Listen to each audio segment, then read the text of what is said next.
এটা হচ্ছে জুপিটার, আমাদের সৌরজগতের সবথেকে বড় গ্রহ। এতটাই বিশাল যে এর ভেতরে 1300টিরও বেশি পৃথিবী অনায়াসে ঢুকে যেতে পারবে। কিন্তু আপনারা জানেন কি, এই গ্যাস জায়ান্ট গ্রহটিকে নিয়ে নাসা সম্প্রতি এমন এক আবিষ্কার করেছে যা বিজ্ঞানীদের রাতের ঘুম কেড়ে নিয়েছে। এবার পরিচয় করিয়ে দিই ইউরোপার সঙ্গে। এটি জুপিটারের একটি উপগ্রহ।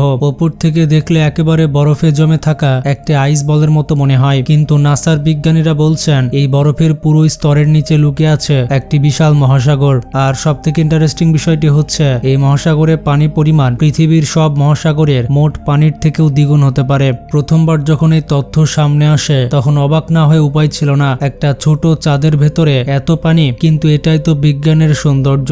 যা দেখায় তা সবসময় সত্য নয়, আর যা সত্য তা সবসময় চোখে পড়ে না। চলুন একেবারে শুরু থেকে বলি। সালটা ছিল 2011। নাসা একটি স্পেসক্রাফট উৎক্ষেপণ করে যার নাম হচ্ছে জুনো। এটি কোনো সাধারণ মহাকাশযান ছিল না। এটিকে তৈরি করা হয়েছিল জুপিটারের সব থেকে গভীর রহস্য উন্মোচনের জন্য। প্রায় 5 বছরের দীর্ঘ যাত্রার পর 2016 সালে জুনো জুপিটারের কক্ষপথে পৌঁছায়। তারপর থেকে আজ পর্যন্ত এটি এমন সব তথ্য পাঠাচ্ছে যা দেখে বিজ্ঞানীরা বারবার বিস্মিত হচ্ছেন। জুনোর প্রথম বড় আবিষ্কার ছিল জুপিটারের মেরু অঞ্চল। আমরা এতদিন জুপিটারকে দেখেছি পাশ থেকে, তার বিখ্যাত ডোরাকাটা মেঘপট্টি, কিন্তু জুনো প্রথমবারের মতো জুপিটারের উত্তর ও দক্ষিণ মেরু ক্লোজ আপ ছবি পাঠায়। ছবিগুলো দেখলে মনে হয় যেন কোনো শিল্পীর আঁকা পেন্টিং, কিন্তু না, এগুলো বাস্তব ছবি। নীল আর সাদা রঙের যে ঘূর্ণিগুলো দেখা যায় সেগুলো আসলে বিশাল সাইক্লোন, অনেকটা হারিকেনের মতো। তবে প্রতিটা সাইক্লোনের আকারে প্রায় পুরো পৃথিবীর সমান। সব থেকে অবাক করা বিষয় হলো জুপিটারের উত্তর মেরুতে 8টি সাইক্লোন রয়েছে, যেগুলো নিখুঁত একটি অক্টাগন বা অষ্টভুজ আকারে সাজানো। মাঝখানে একটি বড় সাইক্লোন, চারপাশে 8টি ছোট, যেন প্রকৃতি নিজেই জ্যামিতির ক্লাস নিচ্ছে। দক্ষিণ মেরুতে আবার 5টি সাইক্লোন রয়েছে, যেগুলো পেন্টাগন আকারে বিন্যস্ত। পৃথিবীতে হারিকেন আসে আর চলে যায়, কিন্তু জুপিটারে এই সাইক্লোনগুলো বছরের পর বছর একই জায়গায় ঘুরছে। তারা না একে অপরের সাথে ধাক্কা খাচ্ছে, না একত্রে মিশে যাচ্ছে। বিজ্ঞানীরা এখনো বুঝে উঠতে পারেননি কোন শক্তি এদের এমন স্থিতিশীল ভাবে ধরে রেখেছে। এখান থেকে আসে দ্বিতীয় চমকপ্রদ আবিষ্কার, জুপিটারের ভেতরে আসলে কি আছে। জুপিটার একটি গ্যাস জায়ান্ট, অর্থাৎ এর কোনো কঠিন ভূমি নেই। এটি পুরোপুরি গ্যাস ও তরল দিয়ে তৈরি। দীর্ঘদিন ধরে বিজ্ঞানীরা মনে করতেন এর কেন্দ্রে নিশ্চয় একটি ছোট পাথুরে কোর রয়েছে, কিন্তু জুনোর পাঠানো তথ্য বলছে জুপিটারে কোর আছে ঠিকই, কিন্তু তা মোটেও ছোট নয়। এই কোর পৃথিবীর চেয়ে প্রায় 10 গুণ বেশি ভারী। আর সব থেকে অদ্ভুত বিষয় হলো এই কোরটি পুরোপুরি কঠিন নয়, এটি ফাজি বা ঝাপসা ধরনের। ভারী মৌল আর তরল হাইড্রোজেনের এক অদ্ভুত মিশ্রণ, যেন কেউ বিশাল এক চামচ দিয়ে জুপিটারের ভেতরে সবকিছু নেড়ে মিশিয়ে দিয়েছে। এখানেই বড় প্রশ্ন উঠে যায়, তাহলে কি আমাদের সৌরজগৎ তৈরির প্রচলিত ধারণা ভুল? এতদিন আমরা ভাবতাম গ্রহ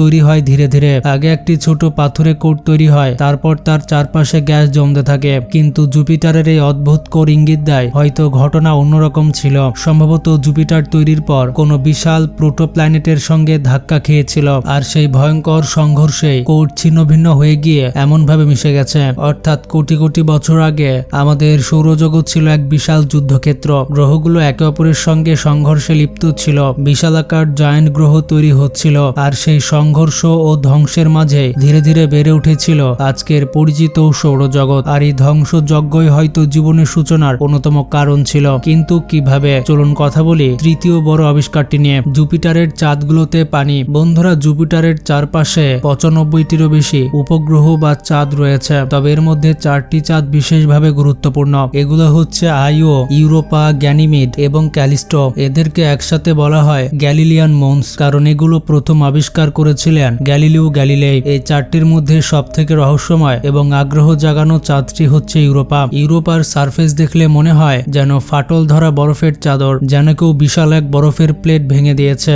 বাস্তবেও ইউরোপার পৃষ্ঠ প্রায় 15 থেকে 25 কিলোমিটার পুরো বরফের স্তর দিয়ে ঢাকা। কিন্তু এই বরফের নিচে কি আছে? বিজ্ঞানীদের মতে এর নিচে রয়েছে প্রায় 100 কিলোমিটার গভীর একটি তরল পানির মহাসাগর। হ্যাঁ, একেবারে আস্ত একটি নোনা জলের সমুদ্র, যা আজও তরল অবস্থায় রয়েছে। এখন প্রশ্ন হলো, সূর্য থেকে এত দূরে এত ঠান্ডা পরিবেশে পানি তরল কিভাবে থাকে? এর উত্তর হচ্ছে টাইডাল হিটিং। ইউরোপা জুপিটারের খুব কাছাকাছি ঘোরে, আর জুপিটারের বিশাল মাধ্যাকর্ষণ শক্তি ইউরোপাকে ক্রমাগত চেপে ধরে, ঠিক যেন কেউ একটি স্ট্রেস বল বারবার চাপ দিচ্ছে। এই চাপের ফলে ইউরোপার ভেতরে ঘর্ষণ তৈরি হয়, আর সেই ঘর্ষণ থেকে তাপ উৎপন্ন হয়। এই তাপই ইউরোপার নিচে মহাসাগরকে তরল অবস্থায় ধরে রাখে। এখানে আসে সব থেকে রোমাঞ্চকর প্রশ্ন, যেখানে পানি আছে সেখানে কি জীবন থাকতে পারে? আমাদের পৃথিবীর সমুদ্রের গভীরে যেখানে সূর্যের আলো পৌঁছায় না সেখানেও জীবনের অস্তিত্ব রয়েছে। হাইড্রোথার্মাল ভেন্টের আশেপাশে ব্যাকটেরিয়া, মাছ আর নানা অদ্ভুত প্রাণী বাস করে। তাহলে কি ইউরোপার এই গোপন মহাসাগরেও জীবনের সম্ভাবনা আছে?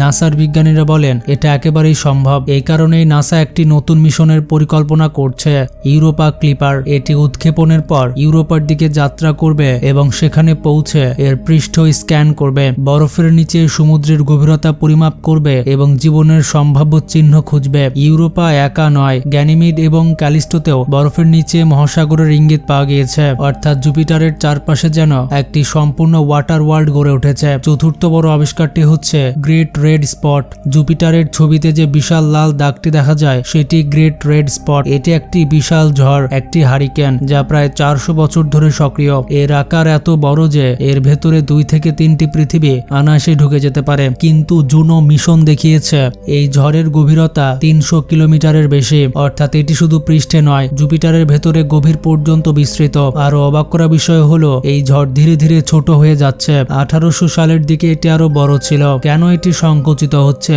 কিংবা কবে এটি পুরোপুরি শেষ হয়ে যাবে এটি বিজ্ঞানীরা এখনো জানে না। এমনও হতে পারে আমরা এমন এক প্রজন্মে বসবাস করছি যারা গ্রেট রেড স্পটকে শেষবারের মতো দেখছে। পঞ্চম আবিষ্কারটি জুপিটারের ম্যাগনেটিক ফিল্ড নিয়ে। পৃথিবীর ম্যাগনেটিক ফিল্ড আমাদের সূর্যের ক্ষতিকর সৌরবায়ু থেকে রক্ষা করে, কিন্তু জুপিটারের ম্যাগনেটিক ফিল্ড পৃথিবীর তুলনায় প্রায় 20,000 গুণ বেশি শক্তিশালী। এতটাই শক্তিশালী যে যদি এটিকে পৃথিবী থেকে দেখা যেত তবে এটি আকাশে চাঁদের চেয়েও বড় দেখাতো। জুনো জানিয়েছে এই ম্যাগনেটিক ফিল্ডটি অত্যন্ত বিশৃঙ্খল। কোথাও উত্তর মেরু, কোথাও দক্ষিণ মেরু, আবার কোথাও দুটো মিশে আছে, যেন কেউ অনেকগুলো চুম্বক এলোমেলোভাবে সাজিয়ে দিয়েছে। এই ভয়ঙ্কর ম্যাগনেটিক ফিল্ডের কারণে জুপিটারের চারপাশে রয়েছে অত্যন্ত শক্তিশালী রেডিয়েশন বেল্ট। এতটাই বিপজ্জনক যে কোনো মানুষ সেখানে গেলে কয়েক মিনিটের মধ্যেই প্রাণঘাতী মাত্রার বিকিরণ পেয়ে যাবে। এই কারণেই জুনো স্পেস ক্রাফটকে রাখা হয়েছে বিশেষ একটি রেডিয়েশন শিল্ডের ভেতরে। টাইটেনিয়ামের তৈরি